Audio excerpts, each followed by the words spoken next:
Hello and welcome to Cambridge for Kids History Podcasts with me, Matthew Brooks. I'm an archaeologist and I love history, and in these podcasts I would like to share my knowledge and discoveries with you. This is episode 2 of the Age of the Egyptians series, and in this episode we will be taking a barge down the Nile River, the longest river in the world and source of all ancient Egyptian life. It's home to a huge variety of animals, including enormous man-eating crocodiles. All aboard!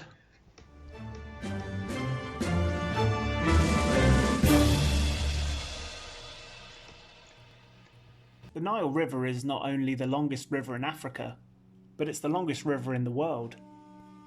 It was an extremely important part of ancient Egyptian life and provided them with a rich source of food, transportation, and resources used for building.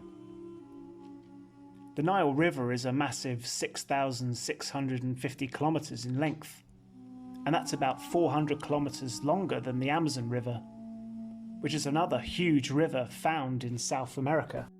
The Nile River runs through a vast amount of Africa, and today we associate the Nile with the Egyptians, but in reality it actually passes through many countries, including Kenya, Uganda, Tanzania, Rwanda, Sudan, and Ethiopia, to name but a few. Take a look at a map of Africa and notice just how long the Nile River is.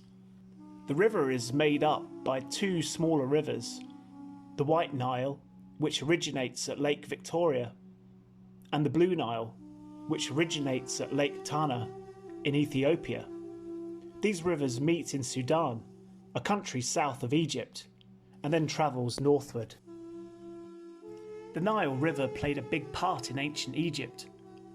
As we mentioned in episode 1, most of ancient Egypt's first settlements were built along the banks of the Nile River, including famous cities such as Cairo and Luxor. The Nile gets its name from the Greek word Nilos, which means river. Hapi was the god of the Nile. Honouring him was seen to be very important. So when a flood came, the Egyptians would thank Hapi for bringing fertility to the land. The Nile Delta, which is the entrance of the river that drains into the Mediterranean Sea, is in northern Egypt. The soil in this area is particularly rich in nutrients. As the Egyptians discovered this all those years ago, they began to farm the area for years and years, and they produced many crops for their people. The Nile River is well known for its regular flooding, which would be followed by periods of drought, which would replenish the soils. The legendary Rosetta Stone was found in the Nile Delta, in the city of Rosetta, in 1787. This ancient Egyptian artifact is the main reason why we understand so much about Egyptian hieroglyphics today. Before this discovery, archaeologists found a vast amount of hieroglyphic writing on the walls of tombs, but had no real idea what they meant or how to translate the odd-looking pictures. When the Rosetta Stone was discovered, archaeologists noticed the same hieroglyphics, but alongside them it was also written in ancient Greek, word for word. Because Greek was understood, it became the start for translating all hieroglyphics.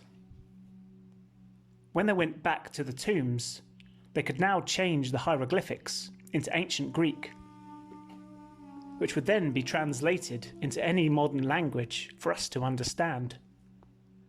We could now read what the ancient Egyptians were telling us.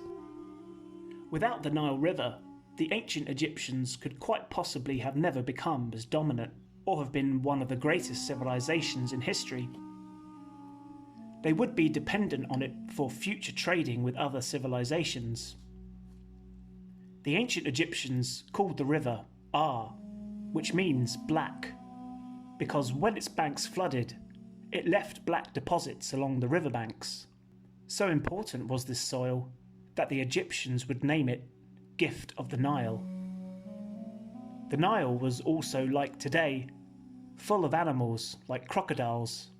In fact, the largest crocodiles in all of Africa. Other animals would include frogs, mongooses, turtles, tortoises, hippopotamus, baboons, and over 300 species of birds. Some of these animals would be portrayed in Egyptian hieroglyphics, and some were even considered gods. The river was a big part of transportation, and many boats were built and sailed up and down the river. During the flood season, many of the roads would disappear under the water, so they needed another way to get around. It is thought that many of the stones used for the pyramids and the great buildings in Egypt were mined from huge rocks and then loaded onto barges and sailed to its location. The most important thing the Nile gave to the ancient Egyptians was fertile land. Most of the towns and cities were surrounded by the Sahara Desert, and they couldn't produce any water or food. But along the Nile River, the soil was perfect for growing crops. The three most important crops were wheat, flax, and papyrus, which the Egyptians would use as paper for writing with. The Nile River also gave the ancient Egyptians a selection of materials which they built structures with. From the mud, they would make bricks and then build homes, walls, and buildings. The Egyptians would even form a seasonal calendar to mark the events of the river. They had 3 seasons, which were called Akhet, where the river would flood, Peret, the growing season, and Shamu, the harvest season. The Egyptians would create an invention called the Nile meter, which measured the height of the annual flood, which would help them determine how many crops would be produced that year. The cause of the flooding each year was heavy rains and melting snow, which would begin at the source of the Nile. The ancient Egyptians believed that the flood was caused by the tears of the goddess Isis, as she cried for her dead husband Osiris, at the hands of her brother Set, which we briefly covered in episode 1. The Egyptians believed that when they died, the Nile River was the riverway that brought them to the entrance of the afterlife. The east was looked at as part of the place of growth and birth, and the west was seen as part of death. This is the same idea as the sun rising in the east and setting in the west. In the Egyptian religion, it was the way that Ra, god of the sun, travelled. From birth in the east, life during the day, and death in the west, and then to be reborn each day.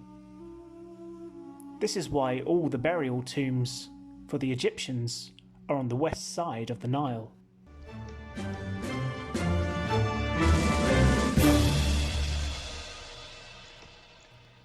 Hopefully today you have enjoyed this episode and learnt something new. If you like this podcast, be sure to subscribe so you never miss another episode. Tune in next time with your host, me, Matthew Brooks, for more time travelling. Thanks a lot for listening and have a great day.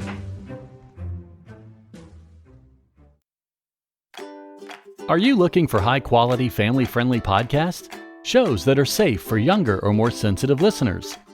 Podicon Go is a reliable corner of the internet for the kind of podcast that everyone can enjoy. From educational programs to conversational topics and incredible storytelling and role-playing shows in a variety of styles, themes, and age groups. Podicon Go is a group of independent podcast creators dedicated to creating high-quality programs that provide family fun for everyone. Visit podicongo.com for an ever-growing lineup of shows, complete with descriptions and ways you can listen. Connect with the Podicon Go family-friendly podcast network on Facebook and Twitter. PODICON Go. It's podcast fun for everyone. Podicon Go.